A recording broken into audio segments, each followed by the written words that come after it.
আসসালামু আলাইকুম। সবাইকে শুভেচ্ছা জানাচ্ছি মাসুম মাহবুব। ইরান একটা বড় ফরমেট এখন লড়াই শুরু করে দিয়েছে। সেটা কি? আমেরিকা ইরানের সাথে যতগুলো ফ্রন্টে অ্যাটাক করেছে প্রত্যেকটা কৌশলে ইরান তাদেরকে বিট করেছে। আমেরিকা সিজফায়ার করে আরেকটা বড় যুদ্ধের প্রস্তুতি নিচ্ছিল। ইরান সারপ্রাইজ অ্যাটাক করে জর্দানকে ১২টা বাজিয়ে দিয়েছে এবং জর্দানের মার্কিন যুক্তরাষ্ট্রের গর্বের F-35 ৩ টা ধ্বংস করেছে এবং আরো বেশ কয়েকটাকে ক্ষতিগ্রস্ত করেছে। এই খবরগুলো আমি কয়েকবার দিয়েছি আপনাদের। আজকে কুয়েতে আবার বৃহৎ আকারে অ্যাটাক করেছে। কুয়েতে আমেরিকার একটা ঘাঁটি নতুন করে আবার রিব্যাক করছিল। নতুন করে সংস্কারের কাজ চলছিল। সেটাকে অ্যাটাক করেছে। জর্দান, কুয়েত, আরব আমিরাত, কাতার এই প্রত্যেকটি দেশের ঘাঁটি থেকে আমেরিকান সেনারা পালাতে শুরু করেছে। বলা হচ্ছে যে আরব আমিরাতের একটি বৃহৎ ঘাঁটি থেকে মার্কিন যুদ্ধ বিমানগুলোকে সরিয়ে নেওয়া হয়েছে এবং সেই ঘাঁটি খালি করে ফেলেছে। কাতারের আল উদেইদ সবচেয়ে বড় বিমান ঘাঁটি খালি করে ফেলেছে। আমেরিকা ইউরোপ থেকে যে অস্ত্রগুলো, প্রতিরক্ষা ব্যবস্থাগুলো, যুদ্ধ বিমানগুলো এনেছে ইরান টার্গেট করে সেগুলোকে ধ্বংস করে ফেলেছে। এখন আরব সবাই ছুটে গেছে চীন, রাশিয়ার কাছে, ইরানের হাত থেকে আমাদের বাঁচাও। অন্যদিকে লোহিত সাগরে হুতিদের ধোলাই খেয়ে সৌদি আরব এবার ইয়েমেনে স্থল বাহিনী পাঠিয়ে একটা যুদ্ধের পরিকল্পনা করছে। ইয়েমেন বলছে তোমাদেরকে আমরা স্বাগত জানাই, আসো, ঠিক প্যাকেট করে পাঠিয়ে দেব। পাশাপাশি ইরানের যিনি খাতামাল আম্বিয়া গ্রুপের প্রধান, ইরানের খাতামাল আম্বিয়া কেন্দ্রীয় সদর দপ্তরের শীর্ষ কমান্ডার বলেছেন যে এই অঞ্চলে কফিন তাদের সামরিক সরঞ্জামের অবিচ্ছেদ্য অংশ হয়ে যাচ্ছে। অর্থাৎ আমেরিকা প্রতিদিন যে সামরিক অস্ত্র নিয়ে ইরান এই মধ্যপ্রাচ্যে প্রবেশ করছে, এবার তারা সেই অস্ত্র বোঝাই প্যাকেটগুলোতে তাদের সামরিক সদস্যদের, সেনাদের লাশ নিয়ে বাড়ি ফিরছে। তিনি বলছেন যে আমেরিকা যে ভুল করেছে ইরান সেই ভুলটি করবে না। বলছেন যে আমেরিকানরা এবং তাদের ভাড়াটে সৈন্যরা আজ অভ্যন্তরে গভীরে উপলব্ধি করছে যে এই অঞ্চলে তাদের কফিনগুলো তাদের সরঞ্জামের অংশ হয়ে গেছে এবং তিনি বলছেন যে সেই বয়োজ্যেষ্ঠ পথ প্রদর্শক আয়াতুল্লাহ আলীর কথা, খমেনির কথা বলছেন, তিনি যেই সুযোগটুকু দিয়েছিলেন বা ইরান আমেরিকাকে যেই এক্সিট রুটটা দিয়েছিল সেটা তিনি বেছে নেননি, বরং তিনি হত্যাযজ্ঞে মেতে উঠেছিলেন। মানে ট্রাম্প তার মাসুল এখন দিচ্ছে। পাশাপাশি তিনি বলছেন ইরানের সশস্ত্র বাহিনীর সমন্বয়ে দায়িত্বে থাকা সর্বোচ্চ অপারেশন কমান্ড ইউনিটের প্রধান, তিনি ওয়াশিংটন এবং জায়নবাদী আঞ্চলিক সহযোগীদের যে কোনো ধরনের ভুল অ্যাডভেঞ্চার ব্যর্থ করে দেবেন। দর্শক, আর আল জাজিরার গুরুত্বপূর্ণ খবরের শিরোনাম আমরা দেখলাম যে মার্কিন president Donald Trump board of piece কর্তৃক প্রণীত গাজা বিষয়ক একটি খসড়া শান্তি চুক্তিতে হামাস সম্মত হয়েছে। এই কর্ম পরিকল্পনা অনুযায়ী হামাস পর্যায়ক্রমে নিরস্ত্রীকরণ করবে, তাদের অস্ত্র জমা দিবে এবং একসময় গাজা থেকে ইসরায়েলি সেনা এবং তারা শর্ত দিয়েছে আগে গাজা থেকে সকল ইসরায়েলিদের সরিয়ে নিতে হবে। একটা ব্যাপার গেল। আর আজকে আপনারা জানেন যে সৌদি আরব এবং ইয়েমেনের মধ্যে উত্তেজনা ক্রমান্বয়ে বাড়ছে। এই অঞ্চলে বলা হচ্ছে যে যেকোনো সময় আরো বড় অ্যাটাক হতে পারে এবং স্পেনে মরক্কো থেকে ৬০,০০০ মানুষ অবৈধভাবে প্রবেশ করেছে। আপনারা সেই খবরটি হয়তো বিভিন্ন গণমাধ্যমের সূত্রে জেনে গেছেন। দর্শক, আর দুটো গুরুত্বপূর্ণ খবর দিতে চাই। সেটা হলো ইরান আমেরিকাকে বলেছে যে যদি তোমরা আমাদের দেশের ভেতরে অভ্যন্তরে কোনো বড় অ্যাডভেঞ্চার করতে চাও, স্থল অভিযান চালাতে চাও, আমরা তোমাদের স্বাগত জানাই। তোমরা লিগ্যাল ওয়েতে আসো এবং কফিন প্রস্তুত করে আসো। মানে ইরান রীতিমতো আমেরিকার সাথে এখন কি করছে বলছেন। ট্রাম্প সাংবাদিকদেরকে ইন্টারভিউ দেয়াকালে তার মুখটা ছিল ছাইয়ের মতো কালো। কারণ তার কাছে প্রতিনিয়ত যে খবরগুলো আসছে সেখানে তাদের সৈন্যদের প্রাণ হারানোর খবর আসছে, মূল্যবান যুদ্ধ বিমান ধ্বংসের খবর আসছে, আরব দেশ ছেড়ে যেতে হচ্ছে। আরবরা এখন আমেরিকাকে বলছে যে তোমাদেরকে যুগের পর যুগ যে টাকা পয়সা দিয়ে পালছি আমরা, তোমরা যে পালাচ্ছ আমাদের ফেলে, আমাদের রক্ষা করবে কে? আমেরিকা বলছে যে তোমাদেরকে রক্ষা করতে গিয়ে তো আমরাই শেষ হয়ে যাচ্ছি। আমার প্রতিরক্ষা ব্যবস্থা ধ্বংস হয়ে যাচ্ছে, আমার সেনাবাহিনীর সদস্যদেরকে মেরে ফেলতেছে ইরান। তোমরা তো আমাদের সাথে এই যুদ্ধে আসছো না, ইউরোপ আসছে না, ন্যাটো আসছে না, কি করব একা? তার মানে আরব এবং আমেরিকার মধ্যেও এখন বিশ্বাস অবিশ্বাসের দোলাচল শুরু হয়ে গেছে। হুতিরা বলছে যদি সৌদি আরব স্থল অভিযান শুরু করে, এটা হবে সৌদি আরবের রাজ পরিবারের পতনের মূল কারণ। পাশাপাশি ইরাক, ইসলামিক রেজিস্ট্যান্স সহ আরো কয়েকটি ফরম্যাট থেকে সৌদির তেল ক্ষেত্রে যে টানা আক্রমণ চলছে, এতে করে সৌদি আরব এখন ফুল ফ্রেমে লোহিত সাগরে তাদের পুরো জাহাজ চলাচল বন্ধ হয়ে গেছে। হরমুজ তো পুরোটা ইরান বন্ধ করে দিয়েছে। সৌদি আরবের হাতে হারিকেন ধরিয়ে দিয়েছে ইরান এবং তার প্রক্সি বাহিনীগুলো। এই অবস্থায় সৌদি আরব একটা বড় যুদ্ধের পরিকল্পনা নিয়ে এখন মাঠে নামছে। যেকোনো সময় শুনবেন সৌদি আরব এবং ইয়েমেনের মধ্যে রক্তক্ষয়ী যুদ্ধ শুরু হয়ে গেছে। কারণ দুটো প্রতিবেশী দেশ। আমরা চাই না মুসলিম দেশগুলোর মধ্যে যুদ্ধটা শুরু হোক, এবং পাকিস্তানকে টেনে আনার চেষ্টা করছে এই যুদ্ধে সৌদি আরব। তবে এটি হবে খুব ভয়াবহ, কারণ পাকিস্তান যেহেতু সৌদির সাথে চুক্তি করেছে এক দেশ আক্রান্ত হলে আরেক দেশ পাশে থাকবে। পাকিস্তান যদি এই মুহূর্তে সৌদি আরবে প্রবেশ করে, পাকিস্তান কয়েক টুকরো হবে। কারণ আজাদ কাশ্মীরে জানেন যে প্রথম দফা নির্বাচনে প্রায় 40 জন প্রাণ হারিয়েছে, এবং এই নির্বাচন বয়কট করেছে তেহরিকে ইনসাফ। কারণ তেহরিকে ইনসাফকে কোনোভাবে নির্বাচনে অংশ নেওয়ার সুযোগ দিচ্ছিল না, তাদের উপর বাধার পর বাধা। এবং মুসলিম লীগ, মানে আওয়ামী লীগ আর বিএনপি, মুসলিম লীগ এবং পিপলস পার্টির মধ্যে সংঘর্ষে 30 জনের উপর প্রায় 40 জন মারা গেছে। আরো দুটো ফেজে নির্বাচন হবে। আল্লাহ ভালো জানে সেই সময় আরো কত মানুষ প্রাণ হারাবে। এটা আজাদ কাশ্মীর, গিলগিট বালুচিস্তান, আজাদ কাশ্মীর এবং খৈবার পাখতুনখোয়া একটা আগ্নেয়গিরির মতো অবস্থায় আছে। পাকিস্তান যখনই সৌদি আরবের সাথে যুদ্ধে জড়াবে, তখন পুরো পাকিস্তানের মধ্যে বিচ্ছিন্নতাবাদী বা এই স্বাধীনতাকামী গ্রুপগুলো বড় অ্যাটাক চালাবে এবং পুরো পাকিস্তান কয়েকটা টুকরো হয়ে যাবে। কনফার্ম থাকেন। এখন শেষ পর্যন্ত পাকিস্তানের ক্ষমতার প্রধান যিনি ফিল্ড মার্শাল আসিম মনির, তিনি কি এই ভুলটা করবেন? এটা আমাদের দেখার জন্য অপেক্ষা করতে হবে। দর্শক, একটা খবর আমার চোখে আসছে, দৈনিক আমার দেশের মাধ্যমে একটা খবর পেয়েছি। সেখানে বলা হচ্ছে যে কওমি শিক্ষার্থীদের জামায়াতে যোগদানে উদ্বিগ্ন হেফাজত। বলা হচ্ছে যে সাম্প্রতিক সময় কওমি মাদ্রাসার অনেক ছাত্র শিক্ষক তারা জামাতে যোগ দিচ্ছেন। এই বিষয়ে কওমির আলেমরা যথেষ্ট উদ্বিগ্ন আছেন এবং তারা বারবারই এই বিষয়ে জরুরি বৈঠক করছেন কিভাবে জামাতে যোগদান ঠেকানো যায়, এবং তারা অনেক আলেমদের নিয়ে এই ব্যাপারে বারবারই মিটিং করছেন। তো ওই বৈঠকে উপস্থিত একজন বলেন, কওমি ঘরানার আলেমরা জামাত জোটে থাকার কারণে কিছু শিক্ষার্থী দলটিতে যোগদান করেছে। এই বিষয়ে তারা অনেক বেশি পেরেশান আছেন।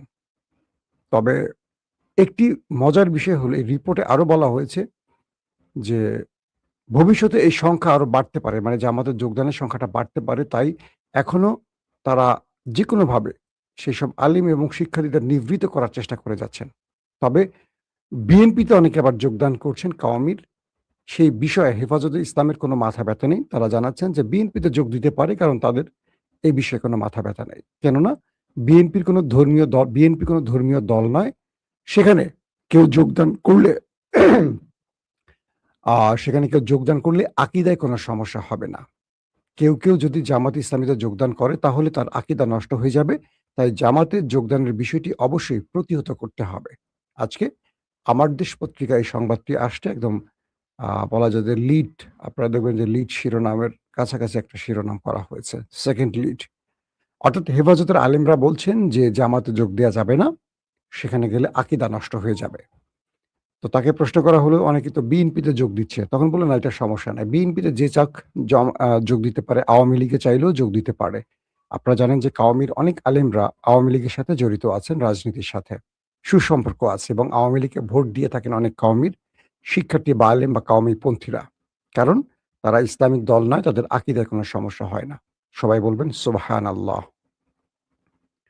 আপনারা অনেকে আমাকে প্রশ্ন করেন, আমার সাথে কিন্তু সব শ্রেণীর আলেমদের সম্পর্ক ভালো। সব শ্রেণীর। আমি সব পক্ষেরই আলেমদেরকে সম্মান করি। বাট তাদের অনেক কাজের সমালোচনা করতে হয় মাঝে, মাঝে। আমার বিবেক বুদ্ধি যতটুকু আছে সেই আলোকে, আমি এত বড় স্কলার নয়, তাই বড় আলেমদের সমালোচনা করি না। এখন আপনারাই কমেন্ট করবেন যে কওমির আলেমদের আসলে ভয়টা কোথায়? দুজন মানুষকে নিয়ে কথাটা বলেছেন আওয়ামী লীগের এই নেত্রী, সবাই তাকে চেনেন। এমপি ছিলেন। একজন জিয়াউর রহমান আর বেগম খালেদা জিয়া।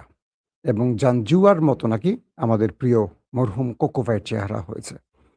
এই কথাগুলো গত ১৫ বছরে ক্ষমতায় বসে আওয়ামী লীগ প্রতিদিনই চর্চা করেছে বেগম জিয়া, জিয়া পরিবার, তারেক রহমান, জিয়াউর রহমানকে নিয়ে। ইন্টারেস্টিং ব্যাপার।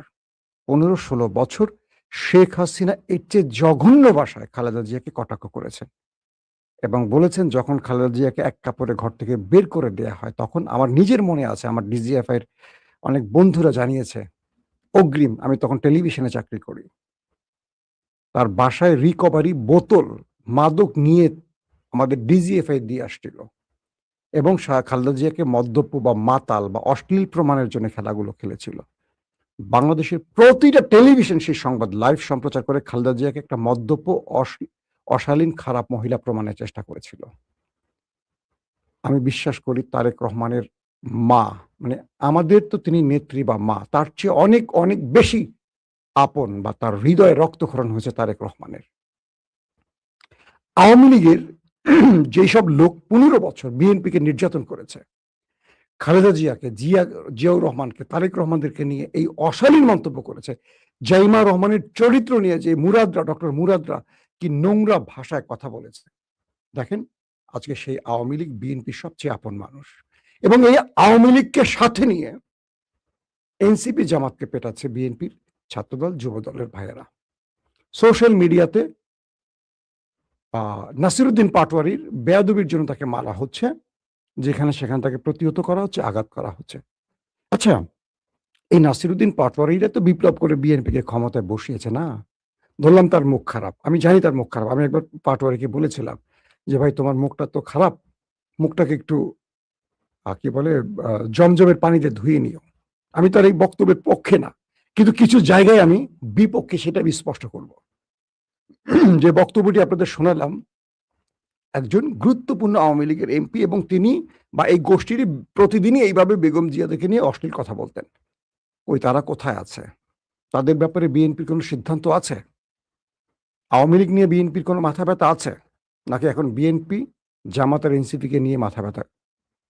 ছাত্রদলের পোলাপান দেখি ফেসবুকে লিখছে নাসিরুদ্দিনকে পাইলেই পিটাবে, আর আওয়ামী লীগকে নিয়ে তারা এখন একসাথে সহবাস করছে, মানে একসাথে বসবাস করছে। ক্ষমতায় থাকা অবস্থায় এই বিএনপি আওয়ামী লীগ দ্বারা এমন কোনো নির্যাতন নাই যেটা হয় নাই।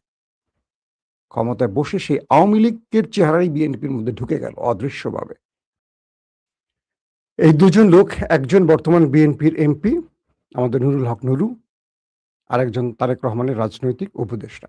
তাদের বক্তব্যগুলো শুনছেন। বিএনপিকে দেউলিয়া হওয়ার পথে, যে দলটার মধ্যে এত মেধাবী মেধাবী লোক থাকতে, যে লোক দলটাকে ভাড়া করতে হয় অন্য দলের কমেডিয়ানদের, মিথ্যুকদের এবং চাঁদাবাজদের, অন্য দলের টাউট বাটপারদের, বিকাশ নগদের এজেন্টদের, সেই দলটার কি অবস্থা হতে পারে? শেখ হাসিনা ইনু মেননদের ভাড়া করেছিল, আপনাদের মনে আছে না? শেখ হাসিনার পরিণতির কথা মনে আছে আপনাদের?